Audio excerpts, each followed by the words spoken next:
ఆడపిల్లకి పెళ్లి చేసిన తర్వాత పేరెంట్స్ ప్రతి చిన్నది కూడా ఇది అమ్మాయి కోసం ఉంచుదాము, లేకపోతే అమ్మాయికి పంపిద్దాము అని చెప్పి ప్రతి చిన్నది కూడా వాళ్ళు కూడా ఉంచుకోకుండా మనకి పంపిస్తూ ఉంటారు కదా.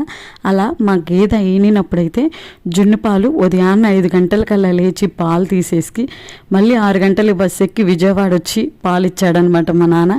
ఎందుకు నాన్న ఇంత దూరం తీసుకొచ్చి ఇవ్వాల్సినంత అవసరం ఏముంది ఇప్పుడు అని చెప్పానంటే, లేదు జున్ను పాలు నువ్వు తాగాలి కదా, మీ అబ్బాయికి కూడా కావాలి కదా అని చెప్పొచ్చారు. అవును సరే, నువ్వు 1.5 గంట ప్రయాణం చేసి ఇంత రిస్క్ తీసుకోవడం అంత అవసరమా, పొద్దున్నే నీకు చాలా పనులు ఉంటాయి కదా అని చెప్పానంటే, అయినా కానీ ఎన్ని పనులున్నా మీకు ఇవ్వకుండా ఎలా అని చెప్పి ఆ రోజు ఉదయం తీసిన పాలన్నీ తీసుకొని వచ్చాడనమాట. అరే ఇంత కష్టపడి ఇక్కడ తేడం ఎందుకు, కొనుక్కొనైనా తినొచ్చు కదా అనిపించింది. కానీ వాళ్ళకున్న ప్రేమ అయితే అలాంటిది. ప్రతి చిన్నది కూడా మనకి వాళ్ళు ఉన్నంతకాలం మనకు పెట్టాలనే చూస్తారు తప్ప మన దగ్గర తీసుకోవాలని చూడరు. నిజంగా ఆడపిల్లకి తల్లిదండ్రులుగా ఉండడం చాలా కష్టమైన పని. ఎందుకనేది నెక్స్ట్ వీడియోస్లో డెఫినెట్గా చెప్తాను. వీడియో నచ్చితే లైక్ చేయండి.